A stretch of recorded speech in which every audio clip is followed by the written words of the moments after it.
नास्ताइन। मेरे पाकिस्तानियों, मैं जो आज आपसे बात करने लगा हूँ वो कल एक ISPR की प्रेस कॉन्फ्रेंस हुई और उसके अंदर उन्होंने एक दो बातें कही, तो मैं मजबूर हूँ कि मैं आज अपनी कौम के साथ बात करूँ।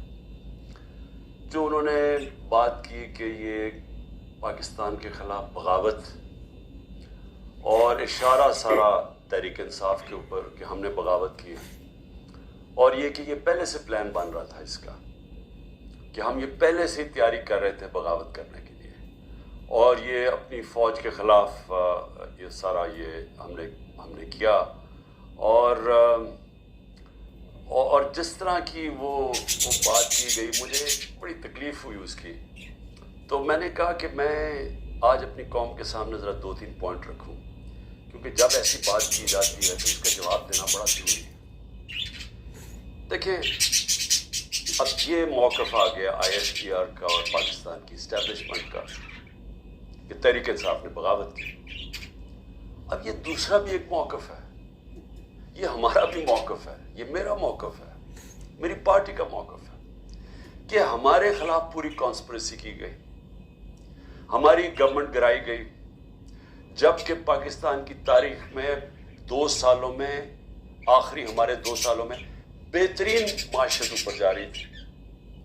आप अगर इकोनॉमिक इंडिकेटर्स देख लें और पाकिस्तान इकोनॉमिक सर्वे पढ़ लें तो वो इनकी हुकूमत का भी पढ़ लें जो इनके दौर में शाया हुआ है, तो आपको ये पता चलेगा कि 17 साल के बाद बेहतरीन इकोनॉमिक परफॉर्मेंस थी। और 17 साल पहले इसलिए थी कि अमेरिकी डॉलर्स आ रहे थे, हम अमेरिका की वॉर ऑन टेरर लड़ रहे थे।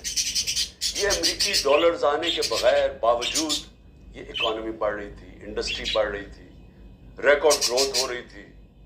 और इसके बावजूद कि 2 साल कोरोना में सारी दुनिया में एक बहुत बड़ा जवाल आया हुआ था, उसके बावजूद अल्लाह का करम कि हमने अपनी माशत को भी बचाया, हमने अपने लोगों को भी बचाया।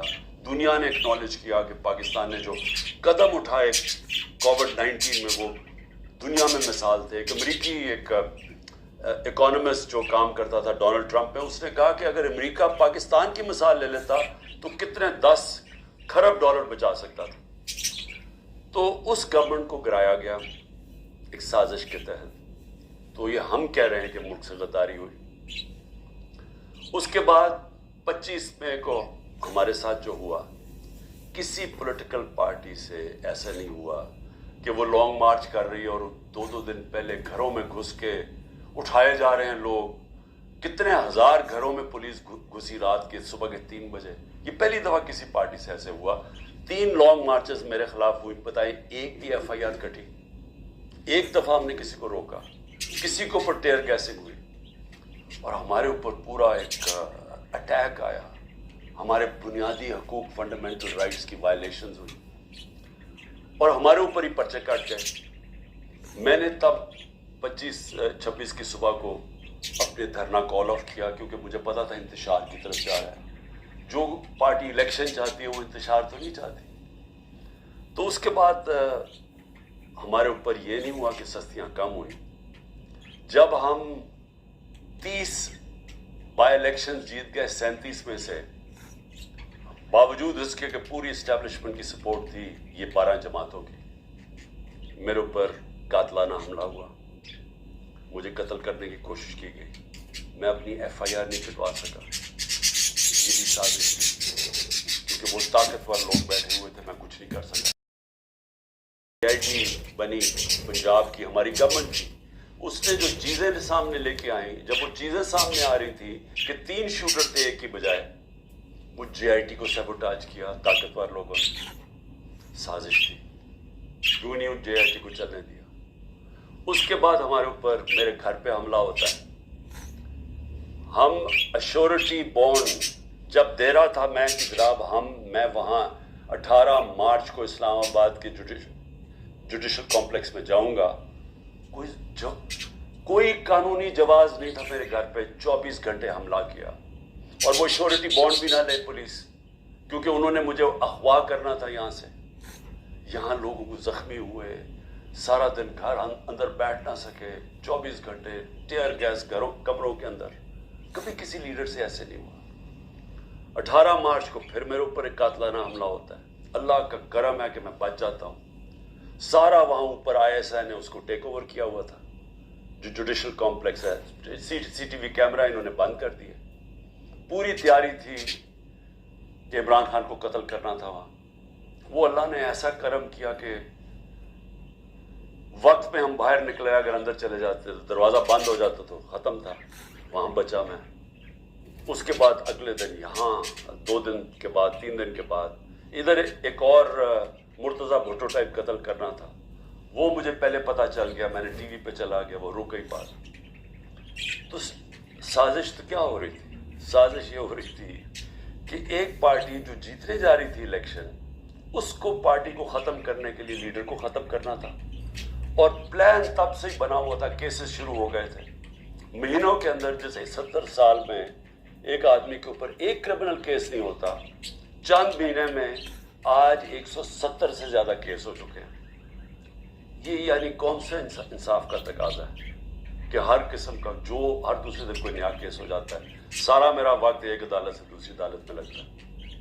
तो ये कौन सा, ये मुल्क की बेहतरी के लिए हो रहा है कि एक पार्टी, सबसे बड़ी पार्टी को बाहर रखना? इससे बड़ी साजिश क्या है? जमहूरियत, सबसे बड़ी पार्टी को ख़त्म करने का मतलब जमहूरियत ख़त्म करना, और जमहूरियत ख़त्म करने का मतलब आज़ादी ख़त्म करना है। तो ये क्या मुल्क के खिलाफ साजिश नहीं है? और फिर जो 9 मई को हुआ, अब ISPR साहब कह रहे हैं कि जनाब 9 मई को जो हुआ है वो एक बड़ी साजिश चलती आ रही थी। तो वो साजिश सामने आई, बगावत। मुझे ये बताएं कि मैं जब यहाँ से, मुझे पता था पकड़ना इन्होंने मुझे 9 मई को, मैं उससे पहले वीडियो रिकॉर्ड करके गया कि अगर मुझे पकड़ना है मुझे वारंट दे दें और मैं आराम से अपने आप को आपके हवाले कर दूंगा। कोई ज़रूरत नहीं है कि ये जो मेरे घर के बाहर हुआ कि पुलिस, 1000 पुलिस और रेंजर्स अटैक कर रहे हैं। सबके सामने जो हुआ कि रेंजर्स भी नहीं बल्कि वो कमांडोज थे, उन्होंने अटैक किया, शीशे तोड़े। अमला जो बैठा हुआ था रजिस्ट्री ऑफिस का इस्लामाबाद हाई कोर्ट, उसको मारा, वकीलों को मारा, मुझे लगा डंडा, मुझे इस तरह लेके गए जिस तरह कोई दहशतगर्द है, गैर कानूनी तौर पे मुझे पकड़ा। क्या ये भी साजिश का हिस्सा था? क्योंकि इसकी वजह से इश्तियाल आना था लोगों को, और हमारा मौक़िफ़ ये है कि उसको इस्तेमाल करके एक पूरा क्रैकडाउन किया गया जो पहले से प्लान था। हो ही नहीं सकता कि 2 दिनों के अंदर आप 10,000 लोगों को जेलों में डाल दें पकड़ के, जब से पहले से प्लान नहीं बना हुआ था। और उसके बाद जो भी चीज़ें हो रही हैं कि जो PTI का है उसको पकड़ लेते हैं, जेलों में डाल देते हैं, पूरी तरह रखा जा रहा है, तशद्दुद किया जा रहा है, कस्टोडियल टॉर्चर की जा रही है। और जो हाथ खड़ा करके कहता है जी मैं तहरीक इंसाफ छोड़ रहा हूँ, सब कुछ माफ़। तो मेरा सवाल ये है कि ISPR का ये मौक़िफ़ है कि फ़ौज के ख़िलाफ़ बगावत है। हमारा ये मौक़िफ़ है कि ये हमारे ख़िलाफ़ पूरी साजिश हुई पार्टी को ख़त्म करने की, ताकि वो इलेक्शन ना लड़ सके और इमरान खान को इलेक्शन से बाहर किया जाए। ये 170 केसेस इसलिए कि किसी तरह डिस्क्वालीफाई करो या जेल में डालो। और ये मिलिट्री कोर्ट्स भी हम, मेरी नज़र में इसलिए हैं क्योंकि सिविल कोर्ट्स के अंदर ये जो सारे केसेस हैं ये कभी चल सकते ही नहीं है, क्योंकि बोगस केसेस हैं। तो इसलिए मिलिट्री कोर्ट्स बनाए जा रहे हैं ताकि उसमें इमरान खान को सज़ा दी जाए, ताकि वो इलेक्शन से बाहर हो जाए। तो मैं आज अपनी मिलिट्री इस्टेब्लिशमेंट को कहना चाहता हूँ कि देखें, इंसाफ का तकाजा तो ये है कि ISPR ने तो फैसला करके हमें दे दिया, और जो भी बयान आते हैं इस्टेब्लिशमेंट से उससे वाज़े होता है कि हम ही बगावत कर रहे हैं, PTI और इमरान खान। आपने तो अपना माइंड दे दिया है। तो अब सवाल ये है कि आप मिलिट्री कोर्ट्स में अब कैसे फैसला कर सकते हैं, क्योंकि जज, ज्यूरी और एग्जीक्यूशन तो आप बन ही नहीं सकते। वो तो इंसाफ होता ही नहीं है। इंसाफ तो वो होता है कि मेरा मौक़िफ़ है और एक इस्टेब्लिशमेंट का मौक़िफ़ है, बीच में तो कोई जज बैठ के फैसला करता है ना कि कौन ठीक कह रहा है। मुझे मौका दिया जाए, मैं इंशाल्लाह साबित करूंगा। मेरे पास तो अब आहिस्ता आहिस्ता सबूत आया ना कि ये पूरा प्लान करके 9 मई को इंतशार किया गया है। ये जो जगह जलाई गई हैं ये प्लान हुआ था पहले से। ये जो पकड़े थे 10,000 लोग, ये पहले से प्लान बना हुआ था। اور یہ پلان صرف ایک مقصد سے تھا کہ تحریک انصاف کو ختم کرنا ہے. یعنی جو کاٹا ڈالا ہوا تھا، جو بار بار مجھے ہمیں اسٹیبلشمنٹ بتاتی تھی، جو میرے ابھی بھی لوگوں کو ملتی ہے، تو ہمارے جو سارے لوگوں کو ملتی ہے ان کو یہ کہ جی عمران خان کے اوپر کاٹا ڈال گیا ہے، آپ کسی اور پارٹی میں چلے جائیں، پی ٹی آئی کا کوئی مستقبل نہیں ہے. مشکل پہلے تو ان کی بزنس بھی بند کرتے ہیں، گھر بھی توڑتے ہیں، سب کچھ، لیکن ساتھ پھر یہ مایوس بھی کر دیتے کہ جی عمران خان کا تو کوئی چانس ہی نہیں ہے. تو بڑے ریسپیکٹفلی میں کہنا چاہتا ہوں کہ ایک یہ عدالت میں کیس چلنا چاہیے اور اوپن ٹرائل ہونی چاہیے. میری ایک اور ریکویسٹ ہے، یہ ٹیلی وائز ہونی چاہیے ٹرائل، کیونکہ ایک ملک کے خلاف اگر بغاوت ہے تو یہ کوئی چھوٹی چیز نہیں ہے. تو یہ چھپا کے نہیں ہونی چاہیے، پبلک میں ہونی چاہیے. سارے جو آپ کہتے ہیں کہ آپ کے پاس ثبوت ہیں، آپ لے کے آئیں. جو میرے پاس ثبوت ہے وہ ہم لے کے آتے ہیں، قوم کے سامنے رکھیں. کیونکہ اگر اپنی فوج کے خلاف کوئی بغاوت کرتا ہے اس کو سزا ملنی چاہیے.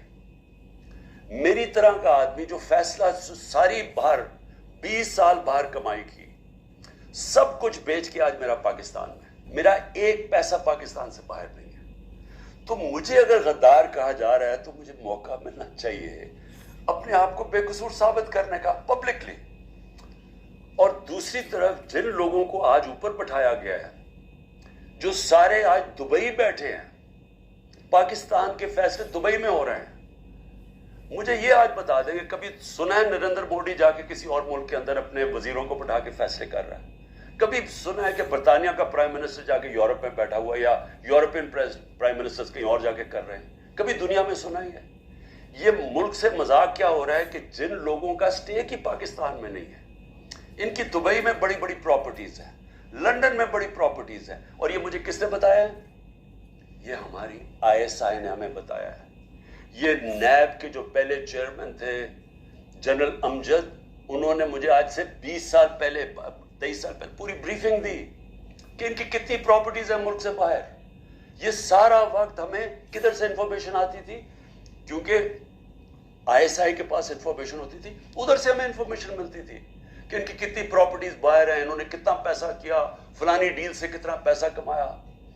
وہ لوگ جو آج اربوں ڈالر کی باہر پراپرٹیز لے کے بیٹھے ہیں، جن لوگوں میں ایک کہتا ہے کہ نواز شریف کہتا ہے کہ ہندوستان کو کہ جی یہ پاکستانی فوج دہشت گردی کر رہی ہے ڈان لیکس میں، دوسری طرف آصف زرداری جا کے کہتا ہے امریکنوں کو کہ جی ایڈمرل منل کو، وہ حسین حقانی اس کا ایمبیسڈر کہتا ہے کہ ہمیں بچا لو پاکستانی فوج سے، امریکنوں کو کہتا ہے. وہ ٹھیک ہیں جن کے اربوں ڈالر باہر پڑے ہیں اور جو آج سارے مل کے، یعنی پاکستان میں انہیں کوئی جگہ نہیں ملی میٹنگ کے لیے، وہ باہر بیٹھے ہوئے سارے. اور عمران خان جو سب کچھ اپنا چھوڑ کے بیچ کے آج پاکستان ہے، وہ غدار بن گئے. مجھے یہ بتائیں، میں پرائم منسٹر 3.5 سال تھا، مجھے ایک بتائیں میں نے نجی دورہ کیا ہو، پرائیویٹ وزٹ کی ہو. میرے بچے انگلینڈ میں تھے، 2 دفعہ مجھے برطانیہ کے پرائم منسٹر نے آفر کی کہ لنڈن آؤ. میں کیوں نہیں گیا؟ کیونکہ میں جب کوئی باہر کا دورہ کرتا تھا پہلے میں دیکھتا تھا میرے ملک کو اس کا کیا فائدہ ہے. کیونکہ جب ایک پرائم منسٹر باہر دورہ کرتا ہے، پاکستان کے ڈالر خرچ ہوتے ہیں، ہمارا پیسہ خرچ ہوتا ہے، ہمارا مقروض ملک ہے. میں تو اپنے بچے تک نہیں گیا. نواز شریف 22 دفعہ نجی دورے کیے اس نے لنڈن کے جب وہ پرائم منسٹر تھا. آصف زرداری 50 دفعہ دبئی گیا جب وہ پریزیڈنٹ تھا، اور ملکوں کے علاوہ. تو آج مجھے تکلیف یہ ہے کہ یہ جو لوگ اوپر مسلط کیے ہیں، جو دبئی بیٹھ کے پاکستان کے فیصلے کر رہے ہیں، یہ محب وطن ہیں، اور میں اور میری جماعت ان کو غدار کہا جا رہا ہے. اس لیے اس کی اوپن ٹرائل کریں. یہ بیٹھے اس کو ٹی وی کے اوپر یہ ٹرائل آئے، مجھے موقع ملے بتانے کا قوم کو کہ ہمارے سے ہوا کیا کیا ہے، میرے سے کس طرح غداری کی گئی ہے، کس طرح میرے سے جھوٹ بولے گئے ہیں، کس طرح کمر میں چاقو مارا گیا ہے، اور آج پاکستان کو گھٹنے پہ پہنچا دیا ہے. آج ہم معاشی طور پہ بھی اس جگہ پہ پہنچ گئے ہیں کہ نریندر مودی کہتا ہے کہ اس پاکستان کو چھوڑ دو، یہ اپنے بوجھ میں ہی کر رہا ہے. آج یہ سٹیٹمنٹ آئی ہے، 14 مہینے پہلے اس طرح کی کسی کوئی سٹیٹمنٹ آئی تھی؟ ذرا صرف دیکھ لیں کہ پاکستان کا وقار کدھر تھا اور آج کدھر ہے پاکستان. جتنی انہوں نے खिदमत की अमेरिका की, ये फॉरेन मिनिस्टर ने अच्छी अच्छी अंग्रेजी बोल के और पता नहीं अरबों रुपए के दौरे करके, और ऊपर से शहबाज शरीफ सारा वक्त दौरे कर रहा है बाहर। जो जॉइंट स्टेटमेंट आई अमेरिका की और हिंदुस्तान की नरेंद्र मोदी के दौरे पे, हमारी खतरे की घंटी बजनी चाहिए। कभी बायलैटरल मीटिंग में वो तीसरे मुल्क को बुरा भला नहीं कहते। उन्होंने नाम लेके कहा कि पाकिस्तानी दहशतगर्दी कर रहा है।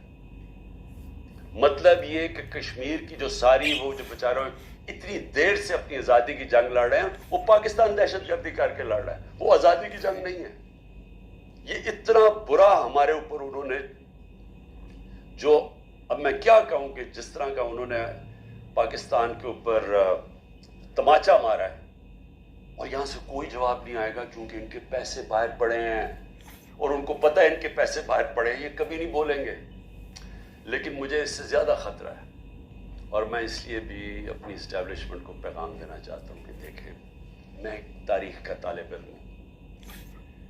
ये जो इंडिया का और अब अमेरिका का जो जॉइंट डिक्लेरेशन आई और जो समझौता हुआ है डिफेंस में, न्यूक्लियर में, आर्टिफिशियल इंटेलिजेंस टेक्नोलॉजी में, ये अब पाकिस्तान में बहुत आ गई। हमारे माशी हालात बिल्कुल ही जिधर पहुंच गए हैं, इससे एक इम्बैलेंस पैदा हो गया है।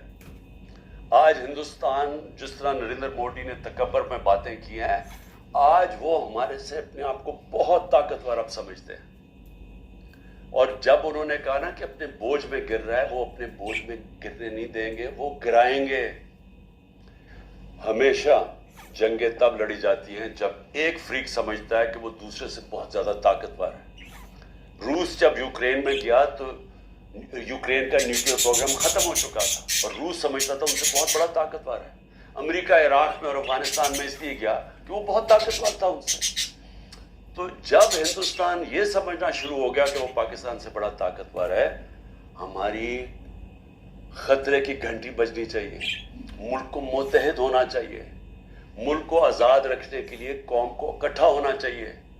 ये नहीं होना चाहिए कि मुल्क की इस्टेब्लिशमेंट मुल्क की सबसे बड़ी पार्टी को ख़त्म करने की कोशिश करे। इसका मतलब जो मुल्क की अक्सरियत अवाम है, जो एक पार्टी के साथ खड़ी है, उसको अपने खिलाफ कर ले। ये मुल्क को नुकसान है। हमारी फिर से इकॉनमी बैठ चुकी है, इनके पास कोई हल नहीं है। जो जिस तरफ हम जा रहे हैं, जो ये कोशिश करने जा रहे हैं खिचड़ी पक जाए पॉलिटिकल इंजीनियरिंग से, वो और मुल्क कमज़ोर होने वाला है। मैं इसलिए फिर से कहता हूँ कि आखिर में अपने जो फैसला करने वाले लोग हैं, जो ताकतवर लोग हैं, इस वक्त पाकिस्तान को एक ही रास्ता है, साफ और शफाफ इलेक्शन। लोगों को उम्मीद सिर्फ तब आएगी, उम्मीद ख़त्म हो चुकी है। नौजवान जो छोड़ के मुल्क को जा रहे हैं, प्रोफेशनल्स जो मुल्क को छोड़ के जा रहे हैं, जो गरीब लोग किश्तियों में डूब रहे हैं बाहर मुल्क से निकलने के लिए, इनको उम्मीद चाहिए। और किसी चीज़ से उम्मीद नहीं आने लगी सिवाय एक चीज़ से, साफ और शफाफ इलेक्शन। पाकिस्तान पाइंदाबाद।